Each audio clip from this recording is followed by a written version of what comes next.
और बड़ी खबर आपको मशरिक़ वस्ता से बता दें, खास तौर से अमेरिका को लेकर यह बड़ी और चौंकाने वाली खबर आ रही है। दरअसल ये एक ताज़ा रिपोर्ट है जो इस वक्त मैं अपने मोबाइल सेट पर भी देख पा रहा हूं। एक बड़ी खबर, एक रिपोर्ट जो इस वक्त मेरे सामने है। दरअसल आपको बता दें कि अब ये चीजें निकल कर आ रही हैं कि ईरान और अमेरिका जंग के दरमियान अमेरिका भी एक तरह से कमजोर पड़ने लगा है। ये खबर दरअसल चौंकाने वाली इस वजह से है क्योंकि एक तरफ ईरान है और दूसरी तरफ अमेरिका जैसा सुपर पावर। क्या वाकई में पिछले 3-4 महीनों से जो जंग अमेरिका ईरान के साथ लड़ रहा है, इस जंग में ईरान का इतना ज्यादा नुकसान हुआ है कि ईरान अब इस जंग में कमजोर पड़ रहा है, या फिर ईरान का जो डिफेंस सिस्टम है, जो दिफाई निजाम है, क्या ये दिफाई निजाम भी अमेरिका का अब कमजोर पड़ता हुआ नजर आ रहा है? क्योंकि जो रिपोर्ट निकलकर सामने आई है, यह रिपोर्ट दरअसल बहुत चौंकाने वाली है और इस रिपोर्ट में सीधे सीधे यही बताया गया है कि अमेरिका ईरान के मुकाबले में कमजोर पड़ रहा है और खासतौर से जदीद मिसाइल अमेरिका के खत्म होने लगे हैं। ईरान के सामने वाशिंगटन दरअसल अब बेचैन नजर आ रहा है। इस पूरी रिपोर्ट के बारे में तफसील से हम आपको बताएंगे क्योंकि दुनिया की सबसे ताकतवर फौज एक तरफ अमेरिका की हम बात कर रहे हैं, सुपर पावर है, और अमेरिका दुनिया की सबसे मजबूत फौज मानी जाती है, अस्करी ताकत मानी जाती है। लेकिन क्या अब इसके हथियारों के जखीरे तेजी से खत्म हो रहे हैं और क्या अमेरिका के जदीद दिफाई निजाम यानी जो इसका लेटेस्ट डिफेंस सिस्टम है, क्या अपनी आखिरी सांसें गिन रहा है? यह सवाल भी बहुत अहम है। और क्या ईरान के खिलाफ मुसलसल हमलों ने वॉशिंगटन को एक ऐसे मोड़ पर लाकर खड़ा कर दिया है जहां जंग जारी रखना पहले जितना अब अमेरिका के लिए आसान नहीं है?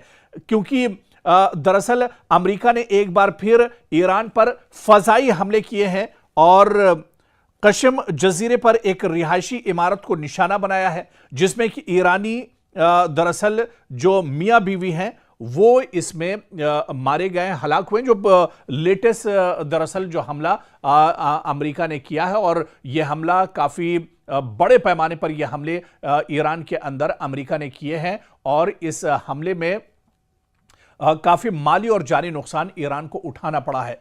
लेकिन इस हमले को लेकर ही दरअसल एक रिपोर्ट जो जाहिर की गई है, वो रिपोर्ट दरअसल ये बताती है कि अमेरिका का जो डिफेंस सिस्टम है वो अब एक तरह से नाकारा हो रहा है, डिफेंस सिस्टम अब एक तरह से कमजोर पड़ रहा है और अमेरिका का। और एक रिपोर्ट इसको लेकर बाकायदा आई है जिसमें यह शाये किया गया है कि जो डिफेंस सिस्टम अमेरिका का है ये एक तरह से इसका जखीरा खत्म हो रहा है।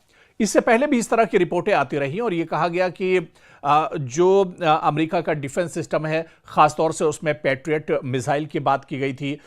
इसके अलावा जो दूसरे और जो मिसाइल सिस्टम है, खासतौर से जदीद थार्ड की बात की गई थी कि थार्ड फजाई दिफाई जो निज़ाम है यह भी अमेरिका के पास अब एक तरह से कम है। दरअसल जो समझने वाली चीज है इस रिपोर्ट में वो यही है कि अमेरिका को एक साथ कई महाजों पर लड़ना पड़ रहा है क्योंकि ईरान के मंशा दरअसल यही है। ईरान दरअसल अमेरिका को चारों तरफ से लपेट कर रखना चाहता है, परेशान करके रखना चाहता है। और दरअसल ईरान डायरेक्ट वॉशिंगटन या पेंटागन या न्यूयॉर्क पर हमला तो नहीं कर सकता है, बहुत ज्यादा दूरी है। लेकिन मशरिक़ वस्ता में जहां जहां अमेरिका के एयरबेस हैं, जहां पर अमेरिका के सिफारत खाने हैं, जहां पर अमेरिका के फौजी पहले से मौजूद हैं, जहां पर अमेरिका के डिफेंस सिस्टम मौजूद हैं, जहां पर अमेरिका के स्टॉक या कंट्रोल रूम्स हैं, अब इन अलग अलग पूरे मशरिक़ वस्ता में जहां पर अमेरिका के का इंफ्रास्ट्रक्चर है वहां पर ईरान एक साथ हमले कर रहा है। अब अगर दुबई में ईरान हमला करता है और एक साथ वो कतर पर भी हमला करता है, सऊदी अरब को भी निशाना बनाता है, इसके अलावा अबू धाबी को निशाना बनाता है, कुवैत को निशाना बनाता है, इराक को निशाना बनाता है, जहां पर हर जगह अमेरिकी इंफ्रास्ट्रक्चर मौजूद है, तो फिर अमेरिका एक साथ ईरान के हमलों को कैसे रोक पाएगा? अमेरिका के पास क्या वाकई में इतना डिफेंस सिस्टम मौजूद है, इतने थार्ड या पैट्रियट मिसाइल मौजूद हैं जो ईरान के ड्रोन्स और मिसाइल को रोक सकें? इसी वजह से इस रिपोर्ट में दावा किया गया है कि अब अमेरिका की दरअसल कमर टूट रही है। मशरिक़ वस्ता के उमूर के माहिरीन के मुताबिक भी अमेरिका के जदीद और इंतहाई महंगे जो दिफाई हथियारों का जखीरा है वो दरअसल तेजी से कम हो रहा है। इनमें दूर से हदफ को निशाना बनाने वाले ज्वाइंट स्टैंड ऑफ वेपन्स और जदीद थर्ड फजाई दिफाई निजाम के मिसाइल भी दरअसल शामिल है। और यह कहा जा रहा है कि अब डिफेंस सिस्टम दरअसल अमेरिका का कमजोर पड़ रहा है, और जब किसी का डिफेंस कमजोर पड़ जाए तो उसकी हार एक तरह से तय मानी जाती है, और यही कुछ इस जंग में अमेरिका के साथ हो रहा है। हालांकि एक खबर बीच में यह भी आई थी जो हमने आपके साथ शेयर की थी कि अमेरिका बड़े पैमाने पर डिफेंस सिस्टम को लेकर दिन रात काम कर रहा है, और चाहे थर्ड की बात की जाए या पैट्रियट मिसाइल की बात की जाए, इन मिसाइलों का प्रोडक्शन बहुत तेजी से अमेरिका ने बढ़ाया है। लेकिन रातों रात कोई थर्ड या पैट्रियट मिसाइल तैयार नहीं हो पाते हैं, बल्कि इन मिसाइल्स को, इन आलात को और इस डिफेंस सिस्टम को तैयार करने के लिए एक लंबा वक्त दरकार होता है, जो अब अमेरिका के पास एक तरह से नहीं है, क्योंकि ईरान लगातार अटैक कर रहा है। ईरान मशरिक़ वस्ता में जितने भी महाज हैं, जहां जहां अमेरिका के एयरबेस हैं, अमेरिका का इंफ्रास्ट्रक्चर है, वहां पर लगातार हमले कर रहा है। चाहे बहरीन की बात करें, जॉर्डन की बात करें, Iraq, Dubai, Kuwait, Qatar, Saudi Arab, बहुत से दरअसल इलाके हैं। और पहले की रिपोर्ट में भी हम आपको तफसील से बता चुके हैं कि अलग अलग पूरे मशरिक़ वस्ता पर दरअसल अमेरिका का दबदबा था। अमेरिका दरअसल पूरे सऊदी और खलीजी ममालिक को सिक्योरिटी देता था। इसी वजह से अलग अलग जगहों पर अलग अलग गल्फ के जो ममालिक थे, खलीजी ममालिक थे, वहां पर अमेरिका ने अपने एयरबेस बनाए हुए थे। लेकिन अब इन एयरबेस पर जिस तरह से ईरान हमला कर रहा है, जिस तरह से कुवैत के अंदर जो अमेरिका के फौजी थे मारे गए हैं, उसके बाद से अब अमेरिका दरअसल बेचैन है। और इसी के बाद अब जो ताजा रिपोर्ट आई है वो ये बताती है कि अमेरिका की इस जंग में कमर टूट रही है। अमेरिका का डिफेंस सिस्टम दरअसल कमजोर पड़ रहा है। अमेरिका के थर्ड और पैट्रियट मिसाइल का जो जखीरा है वो दरअसल तेजी से खत्म हो रहा है, और इसी वजह से अमेरिकी सदर डोनाल्ड ट्रंप के पेशानी पर दरअसल परेशानी अब बढ़ गई है, और अब वो समझ नहीं पा रहे हैं कि आगे ये लड़ाई किस तरह से जारी रखी जाए। इसी वजह से अमेरिका अब बड़े अटैक भी कर रहा है, बड़े पैमाने पर तेहरान और ईरान के दूसरे जो शहर हैं वहां पर अटैक कर रहा है। अमेरिका चाह रहा है कि जल्द से जल्द या तो यह जंग खत्म हो, इस जंग का इख्तिताम होना चाहिए, वरना फिर कोई बीच का रास्ता निकलना चाहिए। हालांकि ईरान यह कह रहा है कि यह जंग अब जब ही रुकेगी जब ईरान अपनी तरफ से कोशिश करेगा, या ईरान जब चाहेगा तभी यह जंग रुकेगी, वरना यह जंग इस तरह से अब रुकने वाली नहीं है, क्योंकि बातचीत बहुत हो चुकी। अब ईरान मैदान में उतर चुका है, और अब आर पार की लड़ाई दरअसल ईरान इस पूरे मुद्दे को लेकर लड़ रहा है। अगर बुहैरे अहमर में जहाज महफूज न रहे तो सिर्फ मशरिक़ वस्ता ही नहीं बल्कि पूरी दुनिया की तिजारत हिलकर रह जाएगी। तेल महंगा हो सकता है, सप्लाई चेन मुतासिर हो सकती है, और आलमी मईशत को अरबों डॉलर का नुकसान हो सकता है। और यही वजह है कि अब सऊदी अरब एक ऐसे बैनुल-अक़वामी इत्तेहाद की तश्कील की कोशिश कर रहा है, इंटरनेशनल यूनिटी की बात कर रहा है, जो बुहैरे अहमर में जहाजों को हूसी मुजाहिदीन के हमलों से महफूज रख सके।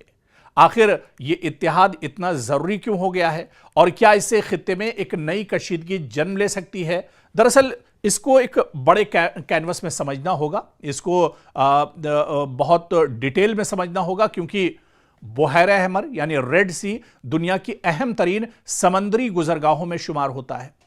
एशिया, यूरोप और मशरिक़ वस्ता के दरमियान होने वाली आलमी जो ट्रेड का बड़ा हिस्सा इसी रास्ते से गुजरता है।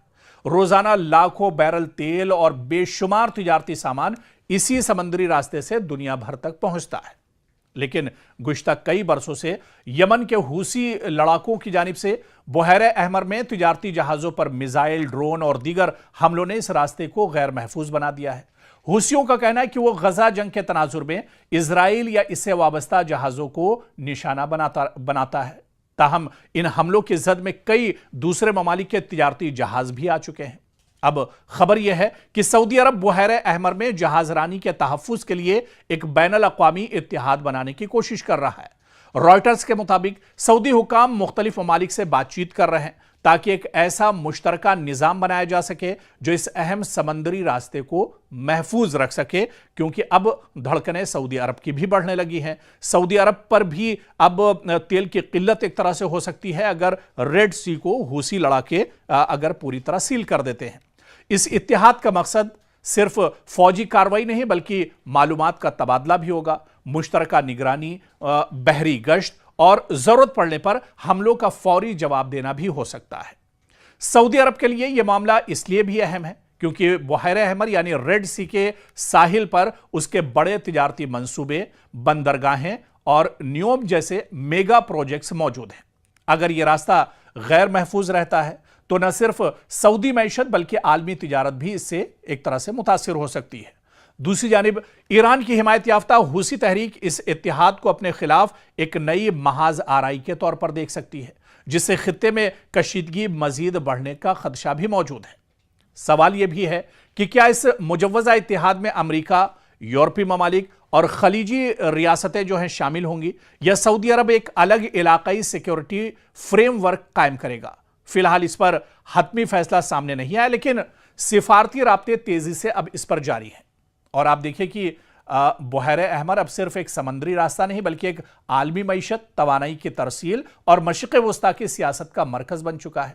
अगर सऊदी अरब वाकई एक मौसर बैनुल-अक़वामी इत्तेहाद कायम करने में कामयाब हो जाता है तो जहाजरानी को तहफ़्फ़ुज़ मिल सकता है, लेकिन साथ ही खित्ते में ताकत के तवाज़ुन और ईरान हुसी महाज के साथ कशीदगी में भी इजाफा हो सकता है। अब आने वाले दिनों में यह पेशरफ्त मशरिक़ वस्ता की सियासत का एक अहम मोड़ साबित होगी और क्या सऊदी अरब का यह इत्तेहाद वाकई में मजबूत होगा, इसका असर दूसरे ममालिक पर पड़ेगा या दूसरे ममालिक सऊदी अरब के साथ जुड़ेंगे, आने वाले दिनों में यह देखना अहम होगा। बहुत दिलचस्प होगा कि क्या सऊदी अरब को इस बड़े इशू पर दूसरे ममालिक का साथ मिलता है या नहीं।